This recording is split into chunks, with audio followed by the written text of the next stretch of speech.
khabar semua? Saya berharap anda berada dalam keadaan yang sihat pada musim COVID-19. Vlog Mentari kali ini, kami akan berkongsi mengenai satu seni persembahan yang terkenal di Pulau Pinang yang masih kekal sehingga hari ini. Mungkin ada antara anda semua yang tidak pernah dengar apa itu Boria atau tidak berkesempatan untuk melihat persembahan Boria, bukan? Untuk pengetahuan semua, budaya warisan Boria di Malaysia amat terkenal di negeri utara, terutamanya di Pulau Pinang. Boria merupakan persembahan teater hiburan yang diminati oleh masyarakat Pulau Pinang pada zaman dahulu. Pulau Mutiara di semenanjung sebelah utara. Boria ini berasal dari perkataan Bori. Bori adalah satu kaum yang berasal dari Gujarat, India yang berpindah dan menetap di Pulau Pinang. Dikatakan juga mereka lah yang pertama memulakan permainan Boria ini di Pulau Pinang. Persembahan Boria ini telah wujud sejak zaman dahulu lagi dan telah berusia melebihi 160 tahun. Boria ini dikaitkan dengan satu peristiwa yang dipanggil sebagai peristiwa Karbala. Dalam peristiwa ini berlaku pembunuhan Saidina Husain radhiyallahu anhu yang merupakan putera kepada Saidina Ali, telah dibunuh oleh tentera-tentera Muawiyah bin Abi Sufyan. Jadi pengikut-pengikut Syiah ini mereka akan mengadakan satu upacara perkabungan setiap tahun atau dikenali sebagai takziah. Dalam upacara itu mereka akan bersyair, bersajak dan berlakon, dan ada juga pengikut yang sanggup mencederakan diri sendiri semata-mata untuk merasai dan meratapi suasana peristiwa tersebut. Pada abad ke-19, Boria berasal daripada Iran yang dibawa oleh pedagang Muslim India ke Pulau Pinang. Boria pernah diharamkan selama 10 tahun di Pulau Mutiara disebabkan berlakunya perpecahan dan pergaduhan dalam kalangan masyarakat mereka. Ada ahli kongsi gelap yang cuba mengambil kesempatan dan seduduk masuk untuk memperkuatkan lagi pengaruh mereka dengan menguasai ahli kumpulan Boria, iaitu bendera putih dan juga bendera merah. Berlakunya pergaduhan apabila Gihin bergabung dengan ahli kumpulan Boria bendera putih, manakala Topekong bergabung dengan ahli kumpulan Boria bendera merah. Mereka membiayai ahli kumpulan Boria itu dengan pemakaian, makanan dan juga minuman. Pada tahun 1867, di Georgetown berlaku satu rusuhan terbesar sempena musim Muharram berpunca daripada pergaduhan kutuk-mengutuk antara dua kumpulan itu sehingga berlakunya pertumpahan darah. Disebabkan lagu yang saling cabar-mencabar antara satu sama lain, telah berlakunya pergaduhan pada setiap musim Boria dan setiap pemain akan bersiap sedia untuk bergaduh dengan memabukkan diri mereka dan membawa senjata masing-masing. Pada tahun 1920, fatwa telah mengharamkan Boria ini kerana telah memberi kesan yang negatif kepada masyarakat. Lalu dengan nafas yang baru, Boria telah diubah mengikut peredaran masa. Mereka mengubah Boria ini dengan menjadikan dia sebagai satu hiburan dengan menggabungkan konsep lakonan atau sketsa, tarian digelar sebagai sela dan juga nyanyian rangkap karangan Boria diketuai oleh seorang penyanyi atau digelar sebagai tukang karang. So, pertamanya, tarian Boria ini akan dipersembahkan selama 15 hingga 20 minit. Tarian Boria ini sebenarnya juga ingin menunjukkan kepada kita tentang realiti kehidupan, teguran. Walaupun tarian tersebut akan berubah mengikut peredaran zaman, tetapi ciri-ciri yang perlu ada dalam tarian Boria itu perlu diikuti. Lagu Boria juga adalah bebas dan tidak terikat atau mempunyai lagu-lagu yang khusus. Maknanya, lagu Boria ini boleh dipilih dari lagu-lagu yang sedia ada dan sesuai untuk dijadikan lagu dalam persembahan. Encik Omar bin Muhammad Hashim atau dikenali sebagai Omara merupakan pengasas Boria Omara. Encik Omar sudah terlibat dalam kumpulan Boria sejak beliau berusaha 11 tahun lagi. Sebelum bermulanya tahun 2020, beliau telah merancang beberapa persembahan sempena Tahun Melawat Malaysia, tetapi disebabkan berlakunya musim COVID-19, semua rancangan beliau terpaksa dibatalkan. Namun, Encik Omar tetap berusaha untuk mengekalkan warisan Boria ini dengan memuat naik persembahan-persembahan Boria ke dalam YouTube beliau sendiri, iaitu Omar Hashim Omara. Saya untuk tahun 2020 ni sebenarnya bila masuk 2020 dulu, saya dah bayangkan saya memang ada macam-macam persembahan yang saya akan buat di sana sini sebab tahun melawat Malaysia kan 2020. Akhirnya orang tak kesampaian lah bila masuk bulan Januari pun dah nampak dah keadaan ni macam orang dah takut dah, jabatan-jabatan ke penganjur ke dah takut nak buat persembahan dah. Masa tu dah mula. Kemudian bila datang masuk start PKP tu, keadaan lagi inilah, masa tu sunyi sepi lah. Jadi saya cuba buatlah Borea, orang kata Borea online sekarang ni. Sama ada buat rakaman video. Bila ada orang hantar video, saya edit dan saya jadikan tu macam persembahan Borea. Satu saya kumpulkan dalam 4-5 orang. Saya bawa pergi macam tempat yang lapang.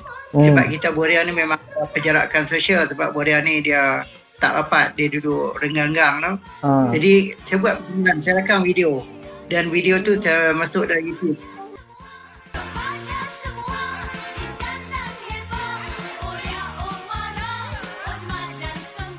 Menurut Encik Omar sendiri, beliau menyatakan bahawa ramai sebenarnya yang masih tidak terdedah kepada pengenalan tentang Borea.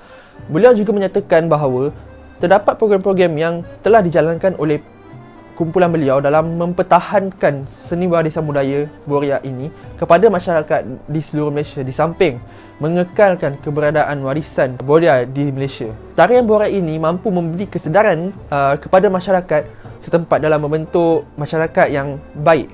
Antara keistimewaan yang terdapat dalam warisan tradisi Borea ini adalah ia merupakan satu warisan yang sentiasa menjadi tarikan kepada industri pelancongan dan ia adalah merupakan warisan budaya yang telah lama bertapak di Pulau Pinang.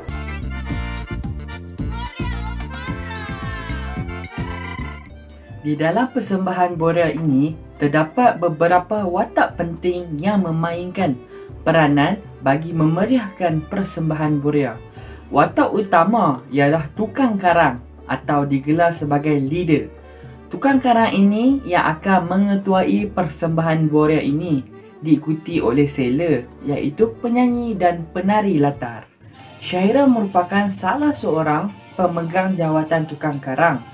Apa yang Syahira kongsikan adalah mengenai keunikan persembahan Borea tersebut.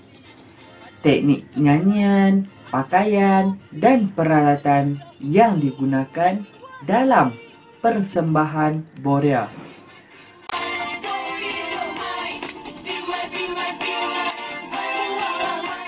Syahira mengatakan bahawa persembahan Borea ini merupakan persembahan yang berunsurkan sketsa yang jenaka dan menyelitkan unsur mempromosikan negeri Pulau Pinang. Tak bagi ada jawi panakan ni tak pupus. Sampai hari ni mesti. Sampai hari ni ada. Tengok hidung sama tak? Mesti dah sama. Yang ni bacek. Ni anak dia. Tak boleh tunjuk tang lain. Tang hidung. Terdapat dua sketsa di dalam persembahan. Sketsa yang pertama, anda dapat melihat tukang karang dan seller, iaitu penyanyi dan penari latar, masuk ke dalam persembahan. Kemudian, sketsa yang kedua, tukang karang akan memulakan rangkap pertama secara solo sambil menggoyangkan tongkat. Dan seller akan menyahut rangkap pertama beramai-ramai sambil membuat pergerakan sebagai contoh. Assalamualaikum, salam sejahtera, pembukaan kata, membasmi dada. Ilmu yang ditimba, pengalaman bertambah. Borea Pulau Pinang menjadi sejarah. Wah! Rangkap akhir atau penutup ini akan disahut oleh seller. Rangkap pertama tidak diulang semula. Lenggok suara serta alunan suara tukang karang mestilah bukan mendayu-dayu. Perlulah merdu seperti nyanyian lagu pop. Sebaliknya, pemberatan terhadap kejelasan sebutan seakan-akan sebutan akhir dipendekkan. Menurut Syahira, terdapat beberapa peralatan sahaja yang digunakan dalam persembahan ini. Antaranya, tongkat yang digunakan oleh tukang karang dan alat muzik seperti akordion, harmonika, gambus, tabla dan simbal. Dari segi pakaian pula, mereka akan mengikut kesesuaian tema yang dipilih. Contohnya, pada setiap bulan kemerdekaan, kumpulan mereka akan dijemput oleh Motek Penang untuk mempersembahkan Borea di Padang Kota Lama di Pulau Pinang. Pakaian mereka haruslah melibatkan tema kemerdekaan. Kini tiba giliran saya untuk berkongsi kepada anda semua temu bol saya bersama Encik Yusof Hashim. Encik Yusof merupakan salah seorang ahli di bahagian sketsa. Bagi yang tidak tahu, boria ini dimulakan dengan sketsa, iaitu cerita pendek satu babak. Lebih kan? Pasal apa lebih? Tak apa kata.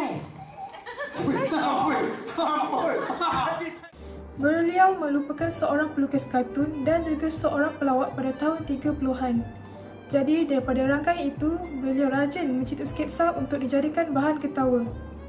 Selain itu, antara pendekatan yang digunakan untuk kekalkan boria ini ialah mereka sentiasa membuat persembahan, tetapi bukan semuanya secara percuma kerana mereka mahu menjaga warisan boria supaya generasi akan datang tahu tentang boria. Saya juga telah bertanya kepada Encik Yusof sama ada boria ini mendapat bantuan daripada pihak Kementerian Pelancongan dari segi sumbangan atau promosi. Beliau menyatakan bahawa mereka kurang mendapat bantuan, terutama sekali jika mahu mengekalkan warisan ini dan juga untuk mendapatkan pengiktirafan daripada UNESCO sebagai persembahan dunia. Diorang ada buat apa-apa yang perlu diorang kena panggil juga lah kami main. Tapi kalau nak katakan diorang macam bersungguh-sungguh kan nakkan boria ni kekal, bersungguh-sungguh kan nak bawa boria ni ke, contoh dia ke UNESCO untuk jadi sebuah persembahan dunia, kuranglah nampak sangat penglibatan kita. Tapi insyaAllah kami berusaha nak bagi martabat dengan boria ni. Betul kan? Tak faham lebih ya, tak faham lebih. Ni April ni. Encik Yusof juga berharap boria ini akan kekal sampai bila-bila walaupun boria ini merupakan satu warisan, tetapi mereka tidak mahu generasi akan datang hilang boria kerana Penang mempunyai 4 iaitu boria, Ghazal Party, bangsawan dan tarian jogi. Jadi, Encik Yusof cuba untuk mengekalkan dan menanam minat pada kanak-kanak, orang dewasa supaya semua sayang pada boria. Beliau juga pernah bercita-cita untuk membuat sebuah galeri boria supaya semua orang tahu tentang warisan ini. Menurut Encik Yusof, Majlis Bandaraya Pulau Pinang telah berbincang untuk melatih kanak-kanak bawah 12 tahun. Beliau sanggup membuat kelas pada setiap hujung minggu tetapi berhenti seketika disebabkan COVID-19. Seperti anda sudah lihat, rakan-rakan saya telah pun jelaskan tentang boria Penang secara terperinci dan sesi temu bol juga sudah dijalankan bersama pakar boria itu sendiri, iaitu Encik Omara, Encik Yusof dan juga Cik Syahira. Jadi saya berharap anda semua dapat sedikit ilmu dan pengetahuan tentang boria melalui vlog menteri kami ini. Oleh itu saya berharap supaya semua generasi muda dapat mengekalkan warisan budaya kita agar ia tidak ditelan zaman kerana warisan kita identiti kita. Okey, itu sahaja daripada kami. Jangan lupa subscribe YouTube Heritage Tourism Malaysia dan jangan lupa like, komen dan share video ini. Ayo sama-sama kita kekalkan warisan bangsa. #warisan budaya kita.